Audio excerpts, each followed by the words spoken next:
നിങ്ങൾക്ക് ഈ ലഞ്ചിലേക്ക് ഏറ്റവും ഇഷ്ടം എന്താണ്? എനിക്ക് മീനിനോടാണ് കേട്ടോ. അതുകൊണ്ട് തന്നെ ഈ ഒരു വൈറൽ ഫിഷ് ഫ്രൈ ഉണ്ടല്ലോ, അത് എത്ര ഉണ്ടാക്കിയാലും മതിയാവില്ല. എങ്ങനെ ചെയ്യുന്നത് നോക്കാം. വെളിച്ചെണ്ണ ചട്ടിയിലേക്ക് ഒഴിച്ചു കൊടുത്തിട്ടുണ്ട്. ഇതിലേക്ക് മഞ്ഞൾപ്പൊടിയും 1/2 ടീസ്പൂൺ വീതം പെരുംജീരകം, മല്ലിപ്പൊടി, 2 ടീസ്പൂൺ മുളക് പൊടി ചേർത്തിട്ട് നന്നായിട്ടൊന്ന് മിക്സ് ചെയ്യാം കേട്ടോ. ഈ സമയത്ത് ഞാൻ പാന് ചൂടാക്കിയിട്ടില്ല എന്ന് പ്രത്യേകം പറയാണ്.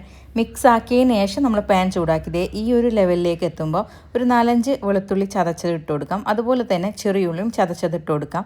കുറച്ച് കറിവേപ്പിലയും ഇതിലേക്ക് ആവശ്യത്തിനുള്ള ഉപ്പൂടെ ചേർത്തിട്ട് നന്നായിട്ട് അങ്ങ് മിക്സ് ചെയ്തെടുക്കാം. മിക്സ് ചെയ്ത് ഇതിൻ്റെ ആ ഒരു പച്ച രുചിയൊക്കെ മാറി വരുന്ന സമയത്ത് ഇതിലേക്ക് 2 ടേബിൾ സ്പൂൺ കട്ടിയുള്ള പുളിയുടെ വെള്ളം അങ്ങ് ഒഴിച്ചു കൊടുക്കാം.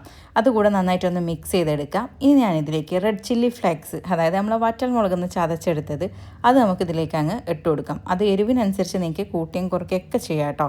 എന്നിട്ട് ഇതിലേക്ക് ഇനി തേങ്ങാപ്പാലാണ് വേണ്ടത്. അതൊരു 1/4 കപ്പ് നിങ്ങൾക്ക് ചേർത്ത് കൊടുക്കാം. എന്നിട്ട് ഈ തേങ്ങാപ്പാലിൽ ഈ ഒരു മസാല നന്നായിട്ടൊന്ന് വറ്റി വരണം കേട്ടോ. ഈ ഒരു പരുവത്തിലൊന്നും നമ്മളിതിലേക്ക് മീനിട്ട് കൊടുക്കരുത്. മസാല ഒന്ന് ഈ ഒരു പരുവത്തിൽ വറ്റി വരുന്ന സമയത്ത് നമുക്കിതിലേക്ക് മീനിട്ട് കൊടുക്കാം. ഇഷ്ടമുള്ള മീനൊക്കെ നിങ്ങൾക്ക് ഇതിലേക്ക് ചേർത്ത് കൊടുക്കാം കേട്ടോ. ഞാനിവിടെ നമ്മുടെ മത്തി തന്നെയാണ് എടുത്തേക്കുന്നത്. എനിക്ക് ഏറ്റവും ഇഷ്ടപ്പെട്ട ഒരു മീൻ തന്നെയാണ് കേട്ടോ ഈ മത്തി എന്ന് പറഞ്ഞാൽ. ചിലർക്ക് ഇത് കണ്ണെടുത്താൽ കണ്ടുകൂടാ, അതും എനിക്കറിയാം. പക്ഷേ അത് വേറൊന്നുമല്ല, ഈ ക്ലീൻ ചെയ്യുന്ന ബുദ്ധിമുട്ട് കൊണ്ട് മാത്രമാണ് കേട്ടോ. അത് എനിക്കുണ്ട്, മറ്റൊന്നുമല്ല. ക്ലീൻ ചെയ്യുന്നവർക്കല്ലേ അതിൻ്റെ ബുദ്ധിമുട്ട് അറിയുള്ളൂ. ഇതിനിടയ്ക്ക് ഞാൻ മീനൊന്ന് മറിച്ചിട്ടിട്ടുണ്ട് കേട്ടോ. സാധാരണ നമ്മൾ മീൻ 1-2 പ്രാവശ്യമല്ലേ മറിച്ചിടുള്ളൂ. എന്നാൽ ഇതേ ഇടയ്ക്കിടയ്ക്കൊന്ന് മറിച്ചിട്ടുള്ളൂ, അതായത് ഒരു 3-4 പ്രാവശ്യം കേട്ടോ.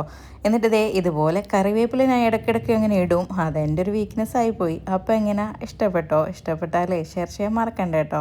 അപ്പോൾ എല്ലാവർക്കും താങ്ക്സ് ഫോർ വാച്ചിങ്.